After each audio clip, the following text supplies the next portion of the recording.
Today we'll be talking about what's going on in the Bend real estate market for the month of January.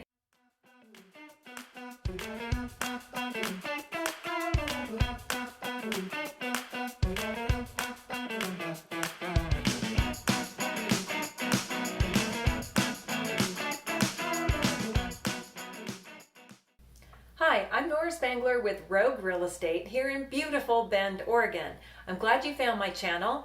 And if you're thinking of buying or selling real estate in Central Oregon, you really need to know the numbers.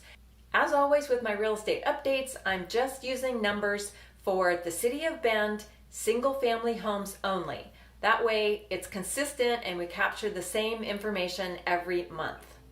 So in the month of January, Bend had a total of 388 homes that went under contract. And that was up a whopping 79%, if you can believe that, over the year before, and up 13% from the month previous.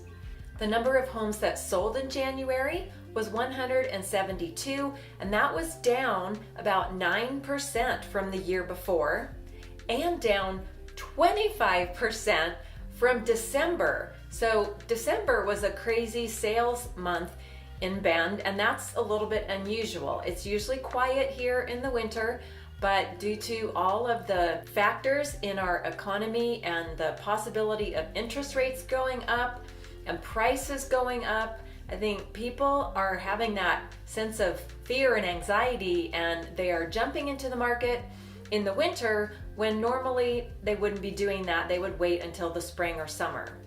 New listings coming on the market in January were 166, and that was down just a little bit, about 2% from the previous year. But good news, that was up about 6% over December. So we're moving in the right direction, but I'm going to show you a graph here, and it's pretty discouraging. Our inventory in Bend, this is 5 years worth of data on this chart. We have been dropping lower and lower in our home inventory for many years. It's not just the pandemic. The pandemic, of course, has made it much worse. And the option for people to remote work has been a clear factor in our city, that people are moving here from all over the country because they can now work remotely and they just choose to live here. Our total inventory at the end of January was down a whopping 65% over a year ago.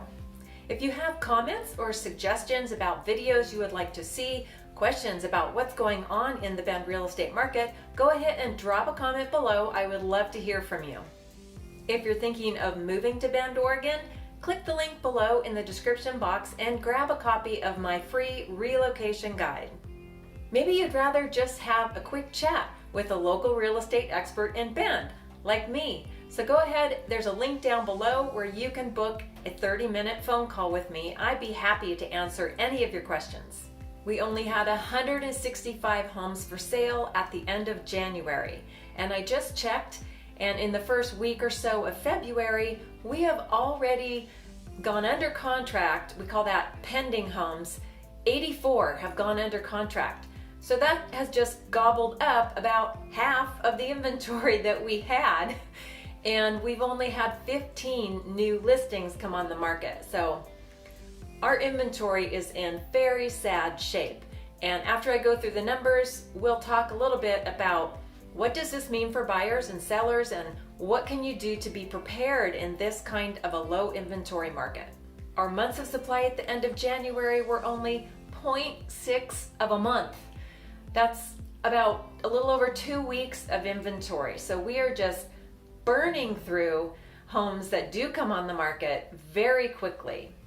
Our median days on market is actually up 225%. Now that sounds like a lot, and it is, but it's 13 days now, and a year ago it was 4 days on market.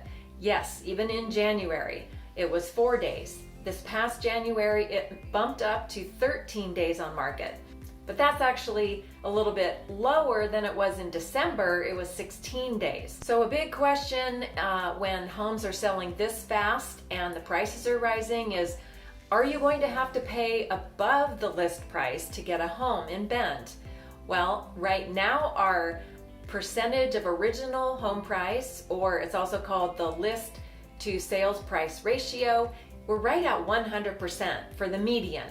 So that does mean though that half the homes are selling above the list price and half the homes are selling below that 100% price mark. So it is still a super competitive market, and I think we're going to see that number go up in the spring and summer. We'll keep an eye on it. Last year in May, that number hit 103.4 as the median sale to list price ratio. So that means people were paying well above that list price. And I had buyers in that market, and I can tell you it was crazy. And here's the number that you've been waiting for. What is the new median sale price for single family home in Bend? Well, a year ago, it was $611,000. This January, we topped out at $724,500. That's for single family homes only. So our median home price has gone up 19% in the past 12 months, and last month it was $715,000, so that's up 1% just from last month. And just to give you a little perspective on where we were a couple years ago, we have had a 53% price growth in our median home price in Bend over the past 2 years. 53%. 2 years ago, in January of 2020, our median home price was $475,000. So I know that's really discouraging to buyers out there, and I really don't have any great news for you. Nobody is predicting a crash in the real estate market across the country or here in Central Oregon. If you haven't heard, I've heard some rumors that the mortgage industry is looking at a 40-year mortgage. So if you're a millennial or someone who's looking to buy your first home or maybe your first move-up home for your family that's growing, maybe there'll be an option for a 40-year mortgage for you, and that will mean that you can buy more home at a higher price and keep it within an affordable monthly budget. So tips for buyers in this crazy market when homes are selling pretty much the day they hit the MLS. Here's what you need to know. You have to be ready. And one of the first things I would ask you to do is to look over the Oregon real estate contract. If you've not bought a home in Oregon before, you may not know all of the things that are in there and the decisions and the questions that your realtor is going to ask you to make quick decisions, because everything's got to happen really fast. Know very decisively what your top 5 must-have items are for your house. Know the area you want. As homes come on the market, you need to be able to quickly see if they are worth looking at or not. And that is going to be based on the top 5 things that you want in your new home. What is the absolute most important items, whether it's location or size, a bathtub in the master bath, a huge kitchen island, whatever those 5 things are, keep those always top of mind. Communication is a big thing in this fast-moving market. So when your realtor reaches out to you, you've got to respond quickly with the information that is needed so that you can keep the ball rolling on your offer. Another tip is you have to be in agreement with your partner or husband, wife, whoever, if you're purchasing a property together, because disagreement will just slow the whole thing down. You can't move forward confidently and decisively and quickly in the real estate process if you're not in agreement. And my last tip is definitely get completely pre-approved for your mortgage. Get all those documents to a qualified local lender. I can recommend several to you if you need that, but find someone you enjoy working with who is responsive to you and will answer your questions, because your lender has to work just as fast as you and I in this really fast moving market. So don't be discouraged it can be done. You can buy a house. I will work super hard to help you in every way I can. Thanks so much for coming to my channel. I really appreciate you watching these videos.